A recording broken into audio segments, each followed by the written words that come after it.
အားလုံးပဲမင်္ဂလာပါဒီနေ့ကျွန်တော်ဗီဒီယိုတွေကို upload လုပ်နိုင်ဖို့ဘယ်လောက်တောင်ခက်လုပ်တာလဲဆိုတာကိုတကယ်ချင်းတို့ကိုမြင်အောင်ပြပါမယ်ကျွန်တော်အခုတွားနေတာကတော့ internet line ရတဲ့ရွာကိုပဲဖြစ်ပါတယ်အဲရွာကိုရောက်ဖို့ကျွန်တော်တို့ရှားထဲမှာရွာတယောက်လည်းဖြစ်သွားရပါတယ်ဒါကတော့အဲရွာမှာတွေ့ခဲ့တဲ့ကပောက်ပင်နဲ့တရက်ပင်လေးတွေဖြစ်ပါတယ်ကဲအခုတော့ line ရှိလို့ရတဲ့ဖုန်းကြောင်ရောက်ပါပြီဒါကတော့ဖုန်းကြောင်ရဲ့အနေထားပါညာပေါ့internet line ရှိလို့ရပြီးတော့ကျွန်တော်တို့ပြန်ခဲ့ကြပါတယ်ပြန်ခဲ့ရင်လက်မှာညနေစီစာရဲ့အလားပါကိုလည်းကျွန်တော်တို့ခန်းစားခဲ့ရပါတယ်ဒါကတော့လိုင်းရှိတော့ဖို့အတွက်ဖြစ်သွားတဲ့ရွာလေးပဲဖြစ်ပါတယ်စီစဉ်နေရတော့ပိတ်ထားရပါတယ်ဒါကတော့ရွာရှိဘက်မှာရှိတဲ့ကလေးစားနေကြတဲ့ဘောလုံးကွင်းလေးပဲဖြစ်ပါတယ်တို့ရွာကိုမရောက်ခင်လမ်းမှာရွာလေးတစ်ယောက်လည်းတွေ့ရပါလိမ့်မယ်ဒီညောင်ပင်ကြီးကတော့အမှတ်တရနဲ့ညောင်ပင်ကြီးပေါ့ရွာဝဲလမ်းမှာတော့လူတိုင်းတွားမယ်နေရာလေးလည်းရှိပါတယ်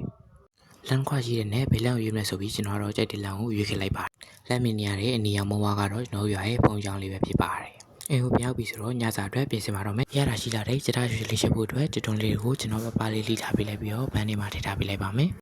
ကျွန်တော်ကဒဲအိုတဲ့ကိုအနည်းအတွက်ခင်းချီတုံးလုံးကိုထည့်ထားပေးလိုက်ပါမယ်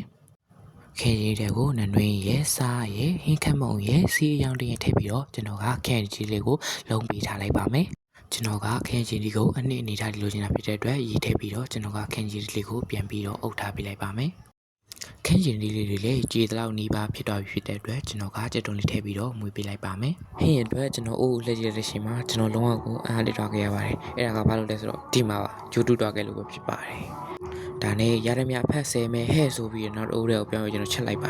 စီရတဲ့ကြက်တုံးလေးတွေကိုစားရဟင်းခတ်မုံရထည့်ပြီးမွေးပေးလိုက်ပါတယ်ဒီလိုမျိုးစီပြန်လာတဲ့အနေထားကိုရောက်ပြီဆိုရင်တော့ကျွန်တော်ကလော်ထားတဲ့ချက်သားလေးကိုထည့်ပြီးတော့တီရှာစွာမွေးပေးလိုက်ပါတယ်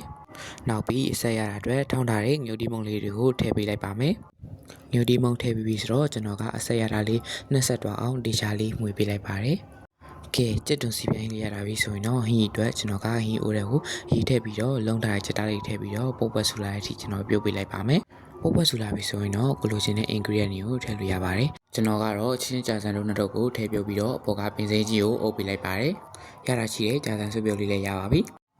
အယောင်လေးလာပြီးရတာလေးရှိလာတဲ့ကြာစံစွပ်ပြုတ်လေးကိုလူကြီးတွေအတွက်ကျွန်တော်ကဥဆောင်ခေါ်ထားပေးလိုက်ပါမယ်ကျွန်တော်ပြောဖို့မိနေတာတခုကတော့ကျွန်တော်ချင်းမှာကြုတ်လေးတစ်လုံးလည်းဖောက်ထည့်ပေးရပါတယ်ရတာရှိလာတဲ့ကြာစံစွပ်ပြုတ်လေးကိုလူကြီးတွေကိုမကြွေးခင်တငယ်ချင်းတွေကိုရင်ကြွေးပါတယ်ကြက်သားစီပိုင်းလေးကိုလည်းတငယ်ချင်းတွေကိုပဲကြွေးပါတယ်ဗျာအတိုးမြုံပိုင်ပြီးတဲ့ကျွန်တော်မီတာစုအတွက်လဲတွေကလက်လက်ဆက်ဆက်ခူလာတဲ့ဒေဒီလီတွေကိုငပိရင်နဲ့အတိုးမြုပ်ပြီးကျွန်တော်ကဆောင်ရွက်ပေးလိုက်ပါတယ်